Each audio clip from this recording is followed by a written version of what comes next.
I am a victim of electronic harassment. All right, my name is Catherine Moore. I am formerly of Wilmington, North Carolina. Today, I live in Miami, Florida with my daughter. I am a victim of electronic torture, surveillance, and wiretapping.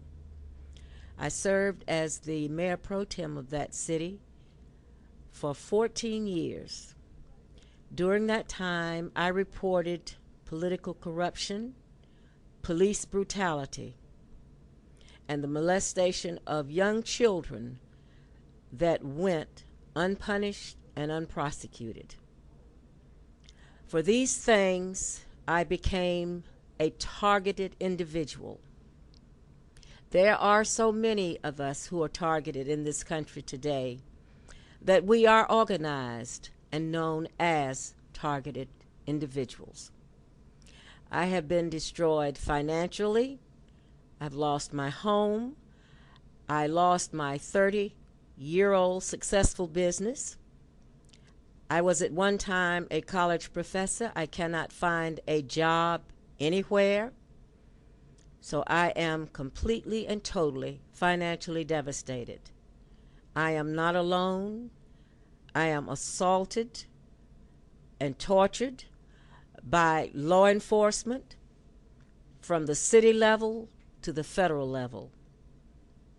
There are so many of us who are being tortured that our federal law enforcement agencies, who were charged with the duty and responsibility of protecting us from international terrorism, that protection is inadequate to the American citizenry because the money and the man-hours are being directed at domestic terrorism, at U.S. citizens.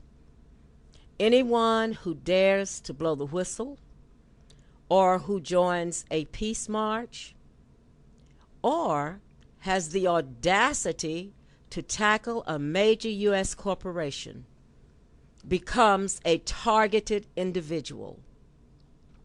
There are those who do not want to accept this theory, but let me say again, America, wake up. We're living in a time where you no longer have the right to speak your mind and speak out. Did you know that just last year, the United States Supreme Court passed a law that said that whistleblowing was not, I repeat, was not protected under the First Amendment to the Constitution. So your rights are being severely limited.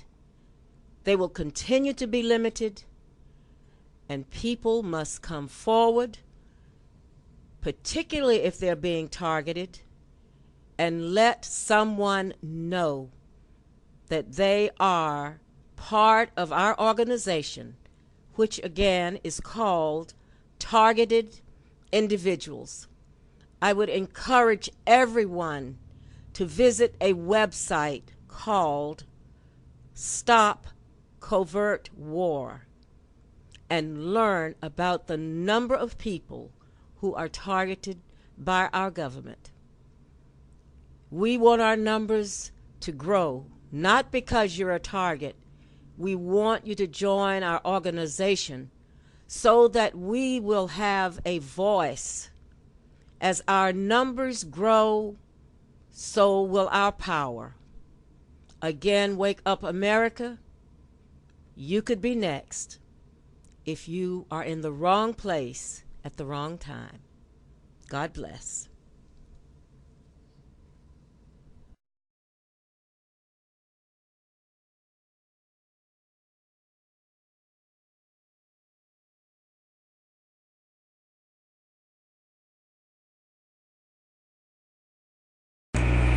Hi, my name is John Aaron Avalos. Today is the 21st of August, and I am a victim of electromagnetic microwave frequency harassment.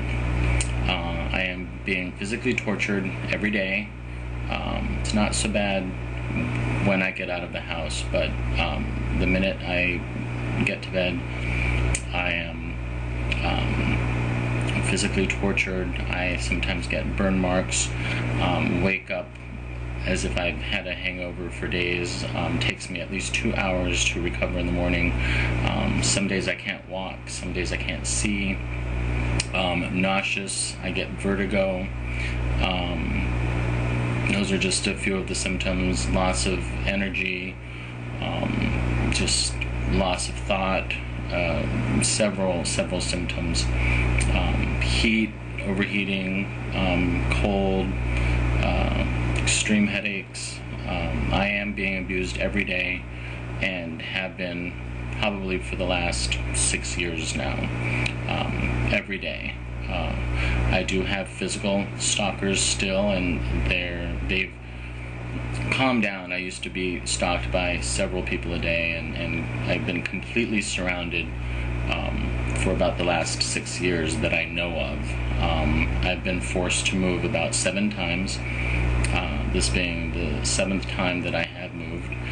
They've surrounded me completely again, and definitely do try and get me to commit suicide and retaliate so that they could get the upper hand. I am affected at work. I do have people at work that are aggressive, always try and make me look like I've made huge mistakes. They gang up on me to make me look dumb. So it's a constant challenge trying to overcome these adverse situations and keep my job, because I have a group of people constantly around me trying to make it look like I've made mistake after mistake. So I am stalked at home, public, and at work. I've had several things vandalized. My car is vandalized on a regular basis. Things are stolen from my home. I have my clothing slashed and cut, so anything brand new that I buy is either stolen or cut. So I am constantly looking like I'm homeless or poor, because everything I own is either shredded or cut, because anything new I buy, they ruin it. I have things stolen. Again, I believe I've been poisoned on more than one occasion, but at this point, vertigo seems the way that they get me. If they want me to stop doing anything, they send me into some vertigo, and I immediately get sick. I've been sent to the hospital because of the torture that they've done to me, and anytime I try and get active, they increase the torture. I have reached out to several authorities to try and get them to stop this. I've reached out to Ted Kennedy, the Attorney General of Massachusetts, several newspapers. I mean, I write constantly to the media, newspapers, congressmen, representatives, senators, family, friends, everybody. As soon as somebody takes an interest in my story, they quickly become very afraid of me and cease contact with me. So it's very apparent that they're getting a hold of whoever I reach and get to help me. Then they soon are very afraid of me and want nothing to do with me. I do want my harassment to stop. I do believe that this is backed somehow by government contractors and the government. I do believe I am a human guinea pig, that they test different things on me on a nightly basis. I never authorized any experiments to be done on me. I don't now. I do not want them to commit any experiments on me. At this point, I do believe they will kill me if this is not stopped.